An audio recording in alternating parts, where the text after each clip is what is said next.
Alice, boa noite. Desculpa, bebi um pouquinho d'água para começar, né? Paulette, boa noite. Exercitar aqui a garganta, que hoje é o último capítulo. Boa noite, Gladys, boa noite. Hoje nós terminamos a obra e quarta que vem nós começamos nos domínios da mediunidade. Vamos lá.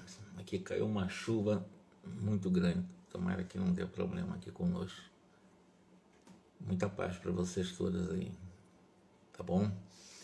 Bom, vamos aqui. Como é o último capítulo, vamos fazer aqui o 41, que é o último mesmo. Na realidade, ele já vai fazer uma descrição aqui 1 ano depois do casamento da Antonina com o Mário.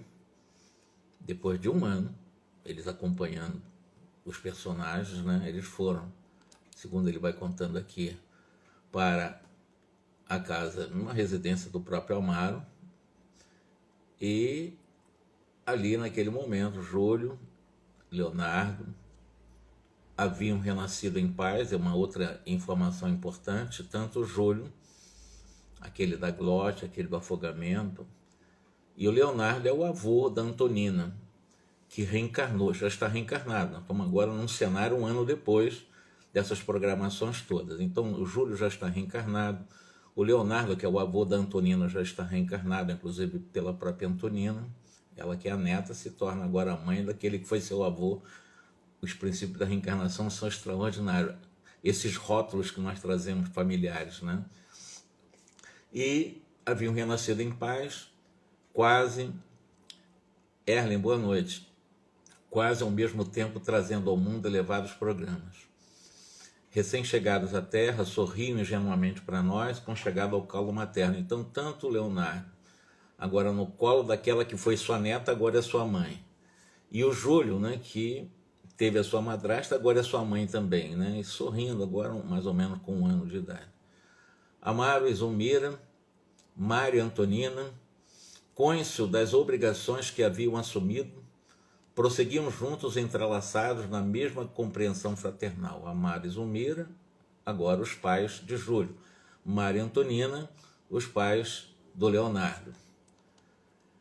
O singelo domicílio mostrava-se magnificamente florido, superlotado de amigos, porque nesse momento, na casa do Amaro, vai ter o casamento da Evelina, aquela menina que fez a prece, que a partir da prece dela, que foi uma prece refratada, que ela orava muito para a Odila. Para mim, a grande heroína dessa obra foi a Odila, mãe dela, na madrasta, que antes estava surtada, mas depois ela se encontrou, graças à sua mãe espiritual, né, a Clara. Mas acontece que agora Lucas e Evelina estavam se casando nesse dia. André Luiz, Clarence e Hilário lá presentes. Nos 2 planos, entre encarnados e desencarnados, tudo era esperança, alegria, paz, amor, dentro dessas possibilidades. Os noivos olhavam-se felizes.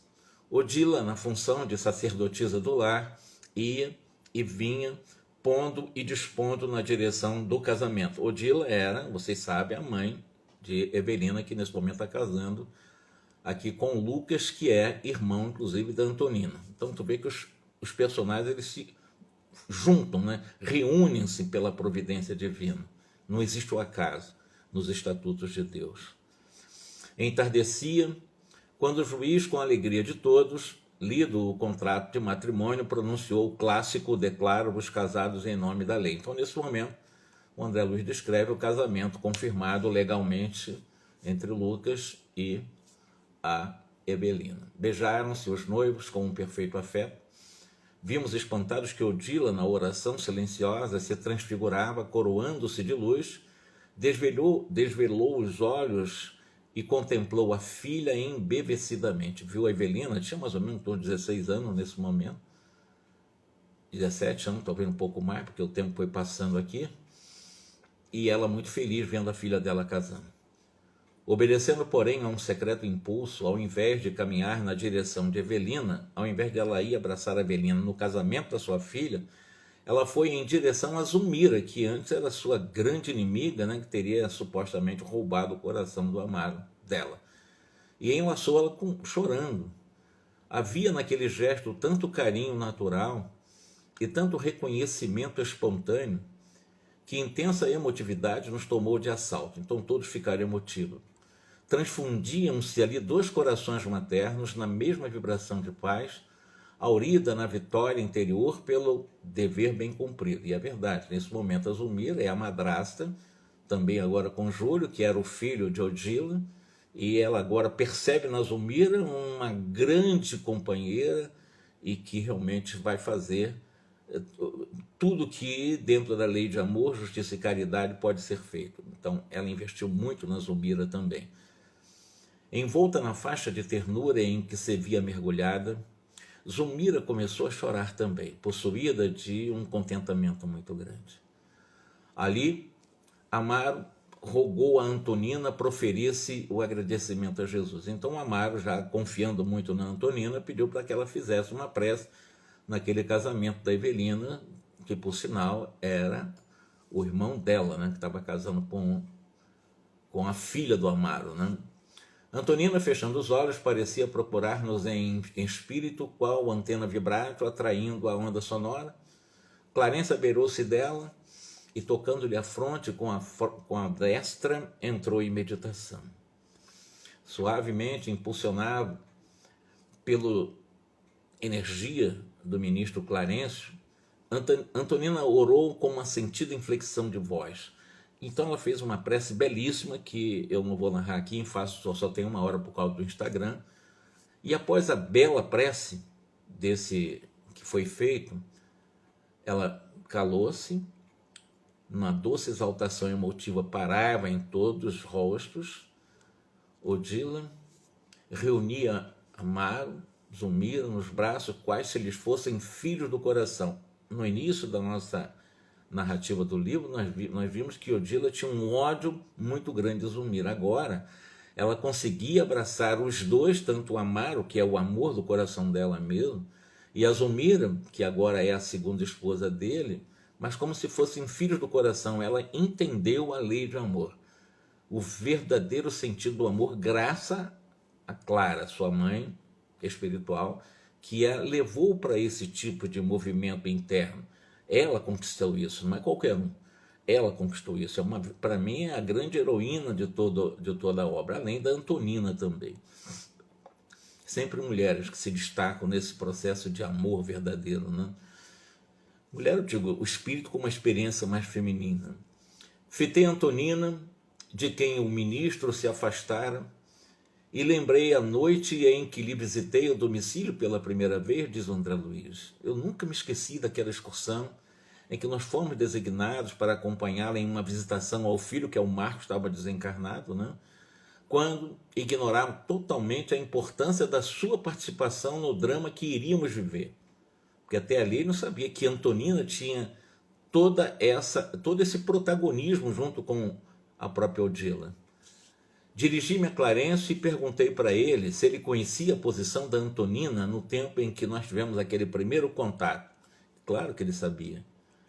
Mas eu não dei a conhecer, que eu sabia antecipadamente, a significação dela no drama vivo em que nós estamos acompanhando, porque todos nós, André, nós precisamos reconhecer que o trabalho é a nossa lição. Movamos a mente no serviço que nos compete e adquiriremos a chave de todos os enigmas. Aquele apontamento era dos mais expressivos, mas eu não pude delongar a conversação, de vez que a irmã Clara, agora abraçada à sua filha Odila, convidava-nos ao regresso, voltar para o lar da bênção. Entre adeusos cariciosos, Lucas e Evelina haviam tomado o automóvel que os conduziria às novas experiências de vida em São Paulo. Saíram do Rio e foram para São Paulo. E terminou a festa do casamento. Ao lado de Clarencio, perguntei: a nossa história terminará assim? Com um casamento alegre? À moda de um filme com um final feliz? Porque nós espíritas sabemos que ninguém reencarna para fazer turismo na Terra. E o André Luiz ficou, eu que vejo tanto drama, acompanho tantos dramas, anoto tantos dramas, e a nossa história vai terminar aqui. De repente nós vamos fazer outras coisas, temos outros serviços a serem feitos, mas nesse caso, desses personagens do qual nós acompanhamos durante alguns anos, se essa história terminava assim, ou seja, um casamento feliz, Lucas, Evelina, vão morar em São Paulo, exatamente como aqueles filmes antigos, porque nós estamos falando de coisa da década de 40, né? Em que o filme acaba com um final feliz, como conto de fadas. É exatamente assim, quer dizer, agora casando, todo mundo feliz, tranquilo, e eu sempre digo que ninguém reencarna para fazer turismo. Mesmo eles reencarnando nas condições que reencarnaram, eles não vieram fazer turismo. Eles são convidados, como nós somos convidados, a estar permanentemente diante dos desafios para irmos crescendo diante deles, dos desafios. Clarencio, na sua velha sabedoria, falou o seguinte: não, André, a história não acabou, não. O que passou foi a crise que nos ofereceu o motivo de tantas lições e acompanhamos esses dramas. Os nossos amigos, pelo esforço admirável com que se dedicaram ao reajuste deles mesmos, eles dispõem agora de alguns anos de paz relativa, nos quais poderão refazer a trajetória do destino. Eles estão protegidos e vão ter relativamente uma certa tranquilidade, uma certa paz, porque não há nem sinal de doenças aí nesse momento. Júlio está tranquilamente já, vamos chamar assim, totalmente limpo, então reencarnou agora nessa condição, mas com saúde. O velho também, Leonardo, com saúde, todo mundo ali saudável, nesse processo de compreensão, contato com o Evangelho, e todo mundo feliz. Agora não vai vir mais infelicidade para ninguém, a vida acabou a questão dos dramas. Não é assim que vai acontecer. Mais tarde, a dor, a prova, as enfermidades e a própria desencarnação voltarão por aqui, medindo o aproveitamento de cada um. Exatamente assim a vinda da Terra. Não existe negócio de conto de fadas felizes para sempre. É a luta aperfeiçoando a vida, até que a nossa vida se harmonize, sem rebeldia, com os desígnios de Deus. E Clarencio, ele resolveu não tocar nem aprofundar mais no assunto, disse para o André Luiz de que não, eles vão passar pela dificuldade, vão passar pelas provas, ainda existem provas a serem superadas, ainda existem expiações a serem superadas, mas eles é que vão fazer a autoaferição dos trajetos em que eles estão caminhando para irem crescendo, porque não há como nós crescermos sem as provações. Por isso que é muito ridículo nós pedirmos a Deus para que tire as provas da nossa vida, para que tire o sofrimento da nossa vida, para que tire a dificuldade da nossa vida, como se isso fosse nos ajudar a crescer. Não. O que nós temos que pedir a Deus é força para que nós nos sustentemos com esse fortalecimento suplementar às nossas limitações, para que nós possamos encarar todas as dificuldades, todas, sem exceção, todas elas, venham de onde vier, como vier, com a intensidade que vier, porque nós temos aquilo que nós precisamos e merecemos, e com Deus, com nossos mentores espirituais, com nossos anjos de guarda, nós superarmos paulativamente as provas, até a nossa purificação, que não vai ser daqui a poucos bilhões de anos. Vamos devagar. Então, esse é o processo natural de crescimento. Ninguém reencarna para ser infeliz, mas ninguém reencarna para fazer turismo. Nós reencarnamos para crescer, para ampliar a nossa consciência pelo exercício do alto amor. E a partir da alta amorosidade, expandi-lo para o próximo e aí caminharmos na nossa trajetória o tempo que for necessário até alcançarmos dimensões superiores. Ele parou a conversa nesse momento, a nossa caravana, constituída por dezenas de companheiros, começou a volta. A viagem diante do firmamento, que acendia flamejantes lumes, não podia ser mais bela.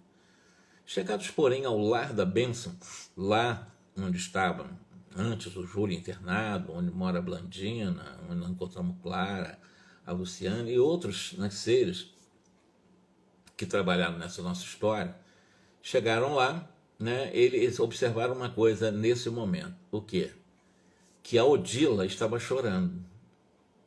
Ela estava tão feliz com o casamento da filha, abraçou, né, aquela que hoje ocupa o seu espaço no coração do Amaro, mas ela estava chorando copiosamente lá no Lar da Bênção. Aquela alma forte de mulher vencer aquela batalha consigo mesmo, no entanto, não parecia satisfeita com o próprio triunfo, com a própria vitória sobre si mesma. Clara, que era sua mãe espiritual, conseguira ali brilhante posição de trabalho nas esferas mais altas. Contudo, a nossa heroína revelava-se em penosa consternação. Olha que coisa interessante. Já foi dado para ela uma oportunidade de posição de trabalho em esferas superiores, então ela já ascendeu as suas condições, vai estar em condições em nosso lar, em outras esferas superiores, né? E o André Luiz chama ela de heroína, verdadeira heroína, mas nesse momento consternada, chorando muito. Penetrando o santuário de Blandina, Clarencio abraçou-a e recomendou fraternalmente: Odila, enquanto nós celebramos a tua vitória, diz para mim, que céu procuras? Qual o céu que você procura? Ela caminhou para a irmã Clara, beijou-lhe a destra, num gesto silencioso de reconhecimento, e depois, voltando para o Clarencio, respondeu com humildade: benfeitor amigo, meu lar terrestre é o meu paraíso.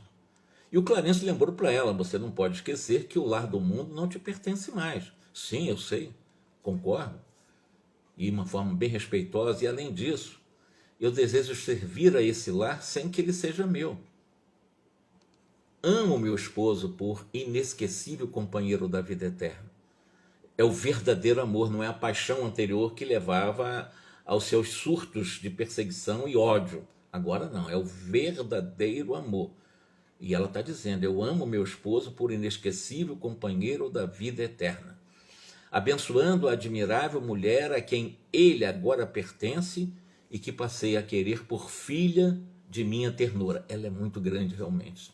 E ela teve um surto, vê que as coisas acontecem em algum momento. Um espírito brilhante e que teve aquele surto de ser uma verdadeira obsessora, e graças e por causa dela que aquela prece foi desviada e que começa o drama, porque a Evelina orava para ela, mas naquele momento a prece não chegava a ela, era desviada e chegava a outros destinos. E foi aí que se começou a se conhecer um drama de alguns personagens. Amo meus filhos, diz ela, apesar de saber que não podem presentemente sentir o calor do meu coração. Deus sabe que hoje eu amo sem o propósito de ser amado. E Deus sabe também que eu me proponho a oferecer-me sem retribuição, a fim de aprender com Jesus a dar sem receber. E aí, quando ela começa a falar de uma forma tão grandiosa, tão linda, tão emotiva, todos ficaram emocionados. Até o André Luiz diz que a emoção embargou-lhe a voz. De nosso lado, nós tínhamos os olhos marejados de pranto. Visivelmente comovido, Clarencio levantou-lhe a cabeça, que estava arriada a cabeça, porque ela tinha beijado a mão da sua mãe, e também, bem reverente ao ministro Clarencio, ele levantou a cabeça dela, afagou-lhe os cabelos, colocando-lhe uma flor de luz sobre o peito, e exclamou: onde permanece o nosso amor, Odila? Aí fulgura o céu que sonhamos. Você, nessa trajetória, como heroína dessa trajetória, merece o paraíso que você procura. Retorna, Odila, ao teu lar, sim, quando você quiser. Seja para o teu esposo, seja para as almas que o seguem, o astro de cada noite e a bênção de cada dia. O amor puro outorga-te esse direito, volta e ama. E quando te ergueres do vale humano, o teu coração será como uma faixa de sol, trazendo ao Cristo os corações que pastorearás no campo imenso da vida. Odila ajoelhou-se, beijou-lhe as mãos veneráveis, e nesse instante o André Luiz começou a sentir uma saudade, ficou meio oprimido diante dessas palavras, diante daquelas cenas, diante desse amor imenso de Odila pela família, por Zulmira, pela Evelina, pelo Amaro. E o André Luiz começou a fazer rememoração, ele experimentou uma sensação daquele pai que buscou inutilmente, ou estava buscando inutilmente, os filhos arrebatado ao seu carinho, porque lembremos aqui que o André Luiz, os seus filhos, estavam desviados, estavam totalmente desviados do bem. E agora ele está vendo várias histórias e lembrou dos filhos dele, ficou meio amargurado em algum momento, e até aquele instante, daquela paisagem, ele começou a ver nascer, ficou atormentado pelo anseio de recuperar e até mesmo voltar ao seu lar.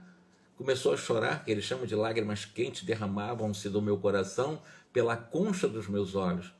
E temendo perturbar a harmonia reinante, eu fui para um jardim próximo e sozinho eu fitei o céu cheio de estrelas. O vento que soprava célere parecia dizer-me: André, confia. O perfume das flores de passagem por mim apelava em silêncio: não te detenhas, André. E ele continuou: e as constelações faiscantes pendendo da altura davam-me a impressão de acenos da luz eterna, concitando-me sem palavras: André, luta e aperfeiçoa-te.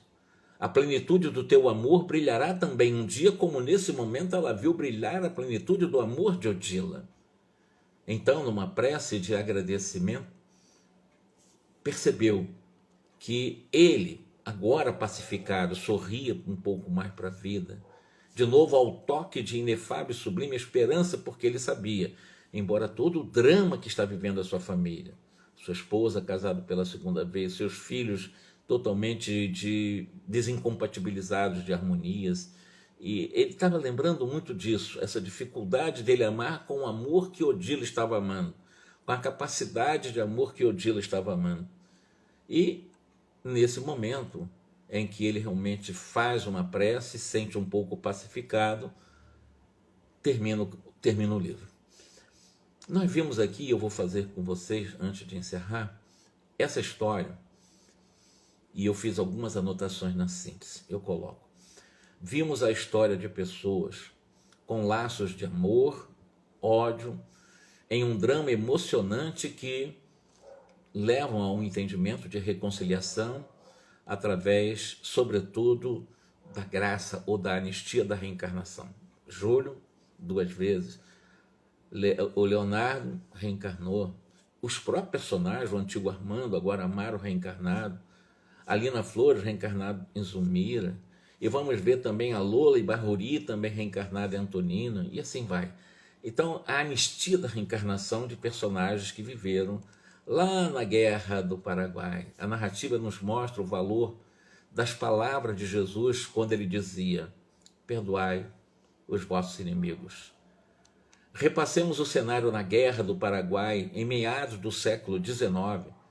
São militares brasileiros e uma linda mulher, que é a Lina Flores. Quem é a Lina Flores? Como eu disse, a Zulmira, que a reencarnação anistiou, que dividia entre 3 almas, né, uma grande paixão. O Armando, que é o Amaro atual. O Júlio, que agora é seu filho. E o Esteves, que é o enfermeiro. O Mário, agora casado com a Antonina, que foi a antiga Lola. E Barruri também, a Mato Grossense. E, na realidade, a Mato Grossense foi a Lina Flores, né? A Lola era daquela região lá do Paraguai. E o Leonardo, que é o avô também, que foi o que matou o próprio Esteves na época, né? Por ciúme da própria Lola, que se tornou neta dele. Essa é uma história de amor, ódio, que não durou somente os poucos anos que dura uma passagem na Terra, mas continuou em seus corações durante suas próximas vidas, entrelaçadas entre si por compromissos assumidos e por constrangimentos espirituais, por obrigações espirituais, formaram na carne uma única família, mostrando o imenso valor que tem o esquecimento do passado quando nós voltamos ao corpo de carne pela reencarnação. Pois é, o André Luiz, junto de seu colega Hilário, do próprio Clarencio, acompanhou pessoalmente durante alguns anos este caso e nos dá muitas lições sobre a natureza da reencarnação como um processo de purificação do espírito. Nós vemos isso quando fala purificação desses tumores, desses quistos, dessas sombras energéticas, como no caso do Júlio. Nos mostra que a reencarnação é remédio salutar contra as doenças da alma, que os compromissos assumidos na carne continuam valendo no reino dos espíritos. E, invariavelmente, os débitos contraídos na carne serão pagos. André também nos dá definições agradáveis aos costumes do coração sobre onde vão as crianças que desencarnam em tenra idade. Detalhe do livro, né? Segundo ele, existem também colônias que são recebidas, essas crianças, do qual são necessitadas do amparo do amor maternal após a desencarnação. E também os próprios espíritos maternos devotados a adotarem essas crianças, como Blandina, tinha umas 10 crianças do qual ela adotou, né? Que são crianças temporariamente, como a própria Eudície Blandina, que nós sabemos que foi o espírito Meimei. Tudo começou naquela sala ampla de nosso lar, lembram-se? Em que muitas entidades trabalhavam desveladas, quando Clarencio recebeu da jovem um pequeno gráfico que passou a examinar cauteloso. Tratava-se de uma prece refratada. Então existe um gráfico na mão de Clarencio. Clarencio quis analisar aquele gráfico, daqueles pedidos, daquelas anotações, daquelas orações. Um detalhe que talvez vocês não saibam: as nossas preces, quando elas são efetivas, elas conseguem projetar realmente o nosso pensamento, elas alcançam determinados setores específicos de acolhimento de orações. Existem setores específicos para isso. Isso não é fantasia. Existem instituições que recebem as preces, anotam. Não estou falando de gráfico de alguém que está orando e que foi anotado. Gráfico de pensamentos emitidos pela oração. Olha a importância da oração na vida de cada um de nós, a prece, essa busca de conexão com as forças superiores. No caso, a Evelina, ela estava buscando a sua mãe, mas como a sua mãe não tinha condições de dar para ela um retorno das energias amorosas que ela pedia para ela naquele momento que estava angustiada pela morte do irmão, essa prece não foi perdida. Essa prece, ela ultrapassou esse alvo e acabou chegando exatamente nesses departamentos, nesses lugares onde são receptivas essas orações. E a Evelina está ligada ao nosso lar. Então, quem está ligado exatamente a essa colônia espiritual, ao emitir os seus pensamentos, lá são captados, foram registrados e foi colocado exatamente na frente do Clarencio esse gráfico. E, na realidade, ele viu que era uma prece refratada. Até esse detalhe técnico existe. Prece refratada. E o André Luiz, o próprio Hilário, ficou: o que é prece refratária, né? Ele disse que era uma prece, era uma oração comovedora, que superou as linhas vibratórias comuns do plano da matéria mais densa. Parte de uma devotada servidora, que é a Evelina, que se ausentou de nossa colônia espiritual há precisamente 15 anos terrestres para determinadas tarefas da reencarnação. Então, a Evelina está ligada ao nosso lar, reencarnou, passou por todos esses dramas com a morte do irmão, com o segundo casamento, porque a morte da mãe dela também, o segundo casamento, e ela orando, etc. E está sendo analisado exatamente na colônia espiritual as suas orações. E o Hilário, ele queria saber o que era uma prece refratada. E o Clarencio explica o seguinte: a prece refratária é aquela cujo impulso luminoso teve a sua direção desviada, passando a outro objetivo. Porque o objetivo da Evelina era buscar conforto da sua mãe, a presença da sua mãe, a consolação da sua mãe. Esse era o objetivo. Mas como a mãe não podia atender, a prece é desviada e alcança esses departamentos que recebem as preces, eles fazem as anotações, e a partir daí dessa pergunta ficamos sabendo que prece refratária é exatamente isso, né? É uma direção desviada passando para um outro objetivo. Clarencio solicita a presença de Eulália, que conhece de perto, né, o drama da Evelina aqui na Terra, e perguntou para ela aquela questão da prece, por que ela estava orando, a angústia da Evelina. E Eulália explicou para ele que, apesar da fragilidade desse corpo, tinha 15 anos, ela estava também bem doente, ela vem sustentando uma imensa, dura luta moral. Aí vai contando, né, que o pai, sobrecarregado de questões íntimas, tem a saúde periclitante, e a madrasta, que é a Zulmira, ela vem sofrendo obstinada perseguição por parte da desventurada Odila, mãe de Evelina. Olha a heroína aí, nesse momento surtada. A pobre Evelina, aflita, suplica a atenção da mãe, mas esta, envolto nas teias das próprias criações mentais, não se mostra capaz de corresponder à confiança da filha. Estava perturbada, estava surtada. No entanto, a Evelina tanto tem insistido na obtenção de socorro espiritual, que suas rogativas, quebrando a direção, ou seja, esbarrando em Odila, sem resultados, chegam até o templo do socorro em nosso lar. Então, é a instituição que recebe de seres ligados, comprometidos com o nosso lar, quando fazem as suas preces, alcança o templo do socorro. Ante a narrativa, Clarencio volta-se para André e Hilário. Vocês compreenderam agora o que seja uma prece refratária, ok? Eles entenderam. Evelina recorre ao espírito materno, que não se encontra em condições de escutá-la, mas a solicitação dela não se perde. Desferida em elevada frequência, a súplica de nossa irmãzinha vara os círculos inferiores e procura o apoio que não lhe faltará. Então veja que não é qualquer prece, é uma prece de alta frequência. Prece é emissão de pensamento. Todo pensamento é uma emissão de onda eletromagnética. E nós sabemos que essas ondas eletromagnéticas elas podem ter mais ou menos frequência. Quanto maior a frequência dessas ondas eletromagnéticas do pensamento, elas vão muito mais longe, elas vão muito mais distante. Uma antena de transcepção com muito mais potencial. A gente vê isso, inclusive, dessas antenas que são retransmissoras, que fazem retransmissão de sinais dos celulares. Se você estiver um pouco distante dessas antenas, até mesmo em termos de via satélite, você tem dificuldade de pegar os sinais de coisas bem materiais, que são os sinais de internet. Imagina uma prece, né, que é a nossa capacidade transceptora, tanto de receber como emitir pensamentos. Então o pensamento dela é tão intensificado, tem uma frequência tão intensa, que alcançou o templo de socorro lá, de nosso lar, e eles têm um gráfico do qual captam essas energias, captam o pensamento, captam a angústia ou o que está sendo suplicado ali, fazem as anotações e acompanham aqueles que estão solicitando. Não há preces perdidas, no caso dessas preces, efetivamente, de que tem o potencial do coração para emitir.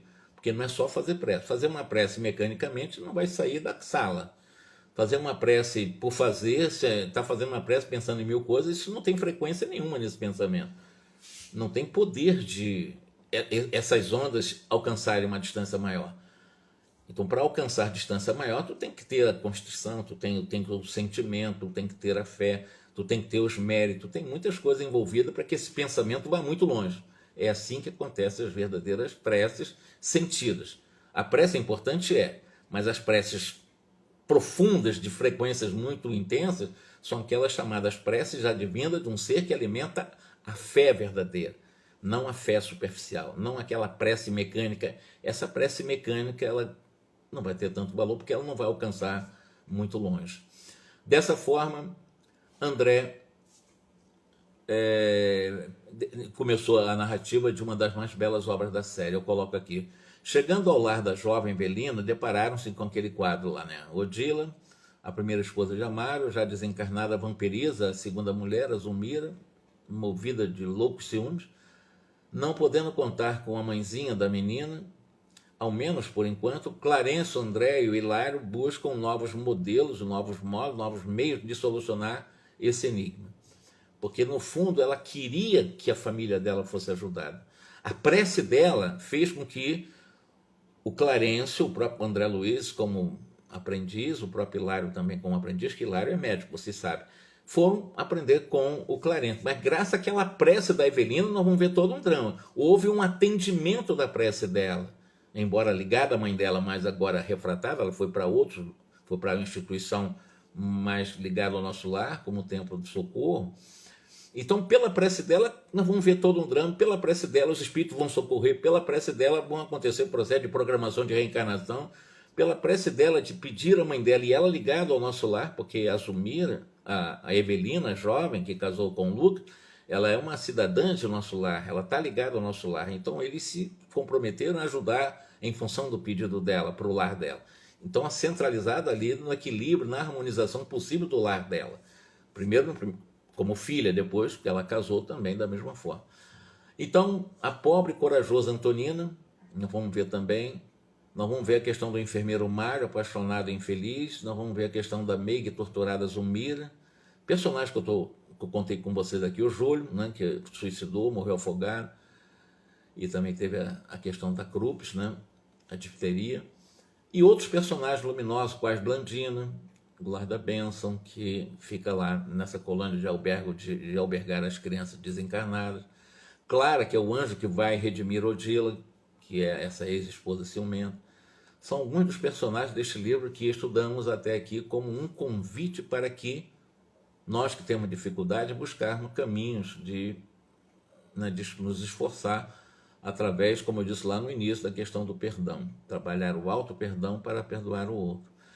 E para terminar o nosso livro definitivamente, eu vou terminar com Emmanuel.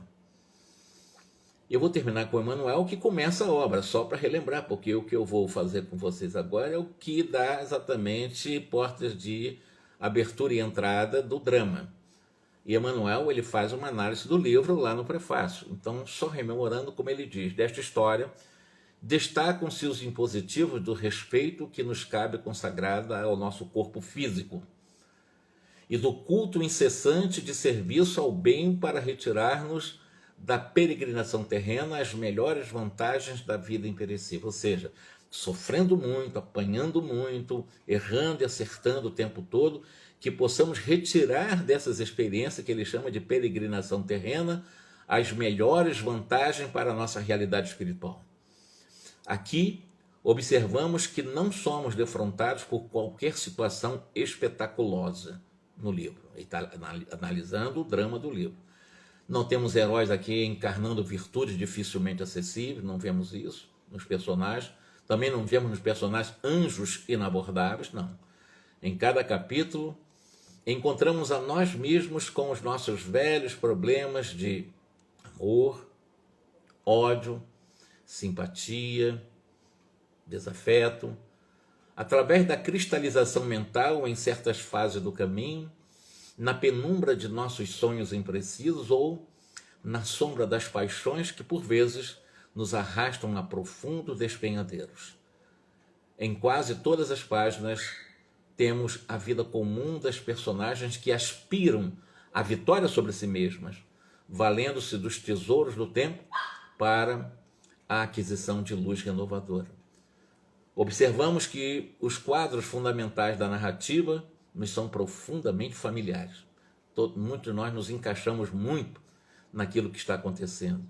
Seja o coração aflito em prece, da Evelina, a mente paralisada na ilusão e na dor, Odila, o lar varrido por provações, a casa de Amaro, a cena açoitada de luz, de lutas de todos os personagens, o delírio do ciúme de Odila, a ilusão do domínio, os choques dos pensamentos, conflitos de emoção, e sobre o encadeamento dos fatos puros e simples paira por ensinamento central. Primeiro, a necessidade de valorização dos recursos que o mundo nos oferece para a reestruturação do nosso destino.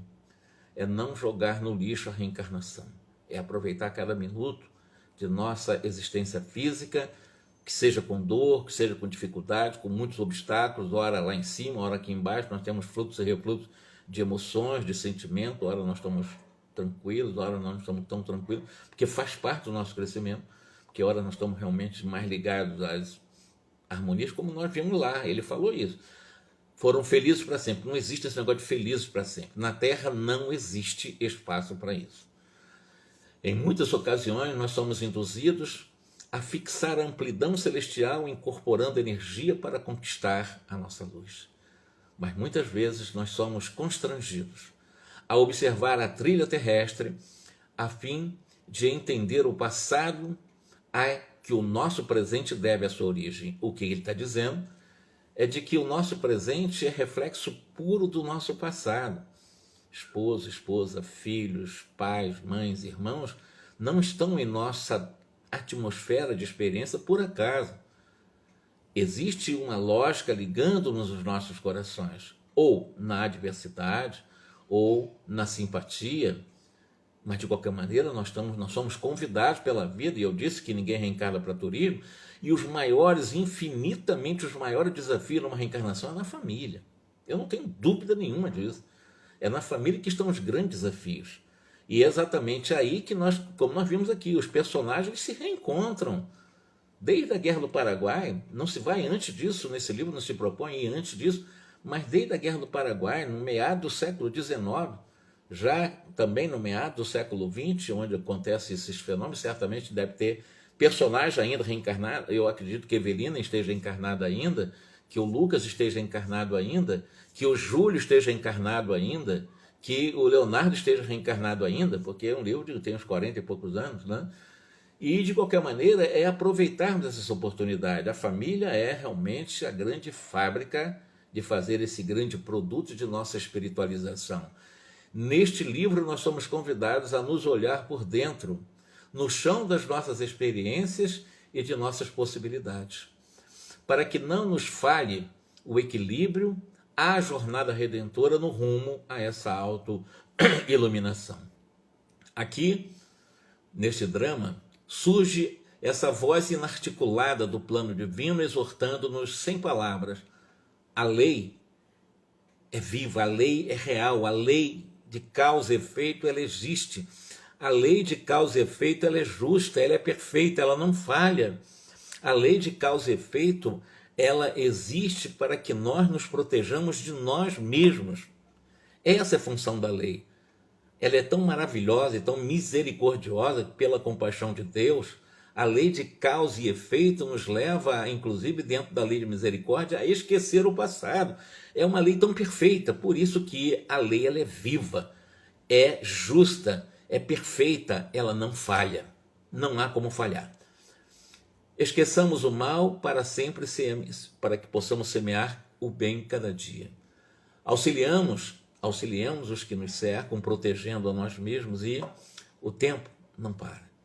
E se agora nós encontramos o nosso ontem, os cenários de hoje estão ligados aos cenários do ontem, nós não podemos esquecer que também que o nosso hoje será a luz ou a treva do nosso amanhã.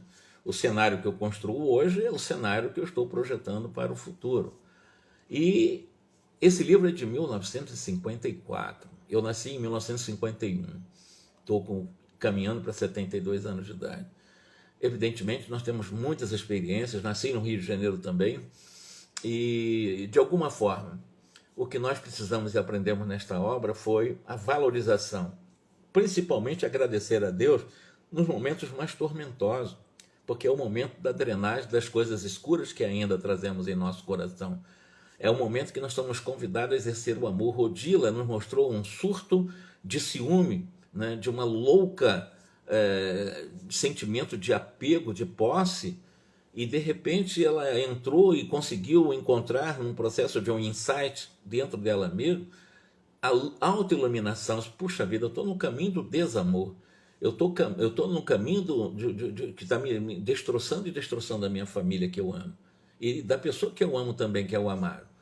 E evidentemente, a partir desse conselho, que o livro é todo conselheiro, o livro está nos aconselhando o tempo todo a renunciar, a trabalhar, a perdoar, a compreender, porque a lei não falha. A lei de causa e efeito é justa. A lei de causa e efeito, eu vou dizer para encerrar agora mesmo a nossa fala, ela não é punitiva. Deus não nos pune.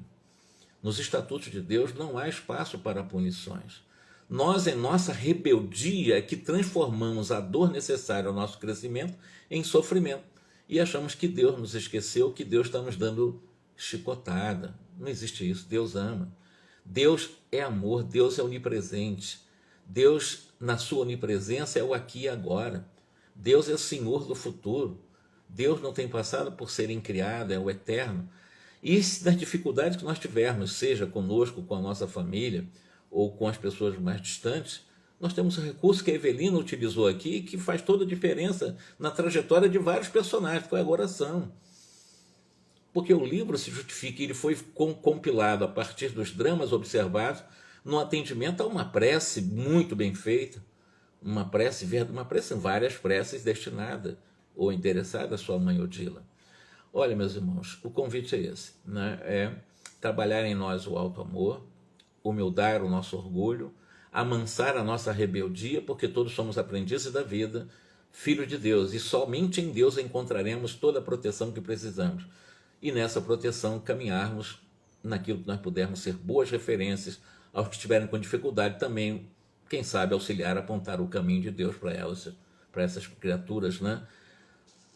A nossa promessa, se eu não desencarnar até quarta-feira, é exatamente o estudo do livro, e começo o estudo, agora adiantando que o livro No Domínio da Mediunidade é um livro profundamente técnico, é um livro muito técnico, ele desce em detalhes muito técnicos, bastante científicos, e eu estou só adiantando porque não é bem um romance, digamos assim, porque acaba se tornando um romance mesmo, muito bem engendrado, muito bem descrito, muito bem narrado por André Luiz. Ali, com certeza, vai exigir um pouco mais do nosso raciocínio em relação aos dados técnicos, ok?